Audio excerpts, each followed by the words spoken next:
అదే RTV app వార్తల్ని క్షణాల్లో చదివే అవకాశం ఉంటుంది. ఒక న్యూస్ పేపర్, ఒక టెలివిజన్ ఛానల్ మీ చేతుల్లో ఎప్పుడూ ఉంటాయి.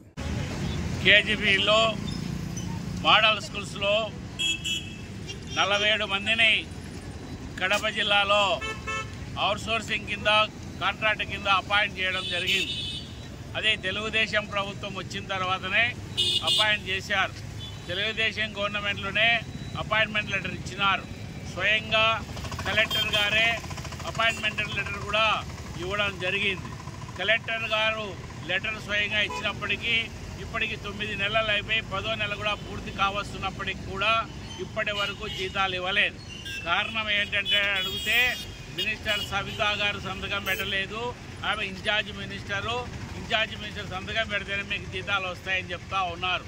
ఈ విషయంపై అనేక మార్లు కలెక్టర్కు, జాయింట్ కలెక్టర్కు, అదేవిధంగా Telugu Desam party polit bureau member, ఈ జిల్లా అధ్యక్షులు శ్రీనివాసరెడ్డి గారిని కూడా కలవడం జరిగింది. ఆయన కూడా ఉత్తరం రాసినాను మినిస్టర్ గారికి. మినిస్టర్ గారితో ఫోన్లో మాట్లాడినాను.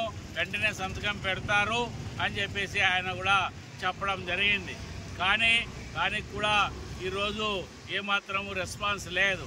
ఏమాత్రం దానికి సంబంధించినటువంటి మాకు ఫైలే రావడం లేదనేటువంటి పద్ధతుల్లో చెప్తా ఉన్నారు.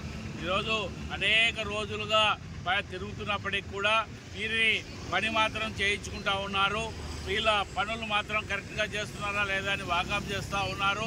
అయినప్పటికీ కూడా 10 నెలల జీతాలు పెండింగ్ పెట్టడం జరిగింది. ఎమ్మెల్యేల లెటర్లు తీసుకురండి అని చెప్పి ఏవో చెప్తా ఉన్నారు.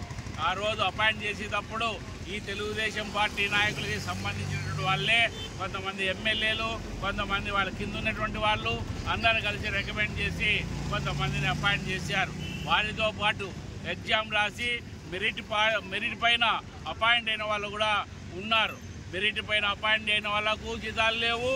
రికమెండేషన్లతో తెలుగుదేశం పార్టీ నాయకుల రికమెండేషన్లతో వచ్చినటువంటి వారికి జీతాలు లేవు. కాబట్టి ఈరోజు ఎమ్మెల్యేల నుంచి లెటర్లు తీసుకురండి అని చెప్పినప్పటికీ కొంతమంది ఎమ్మెల్యేలు లెటర్లు ఇవ్వడం జరిగింది. వాటిని కూడా ఖాతరు చేయడం లేదు మినిస్టర్ సవితా గారు.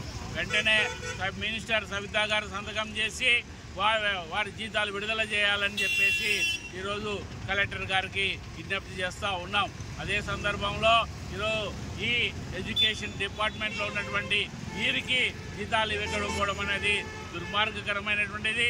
వెంటనే నారా లోకేష్ గారు, చంద్రబాబు నాయుడు కలగజేసుకొని ఈ సవితా గారికి చెప్పి ఇన్ఛార్జి మినిస్టర్, కడప జిల్లా ఇన్ఛార్జి మినిస్టర్ సవితా గారికి చెప్పి వెంటనే సంతకం చేయించి పెండింగ్లో ఉన్న 47 మందికి 10 నెలల జీతాలు వేసే విధంగా చర్యలు తీసుకోవాలని చెప్పేసి నారా లోకేష్ గారు మినిస్టర్ గారికి విజ్ఞప్తి చేస్తూ ఉన్నాము.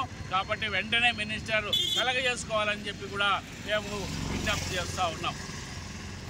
మరిన్ని వీడియోస్ కోసం ఛానల్ ని సబ్స్క్రైబ్ చేయండి. లేటెస్ట్ అప్డేట్స్ కోసం వాట్సాప్ ఛానల్ ని ఫాలో చేయండి. అండ్ లింక్ డిస్క్రిప్షన్ లో ఉంది.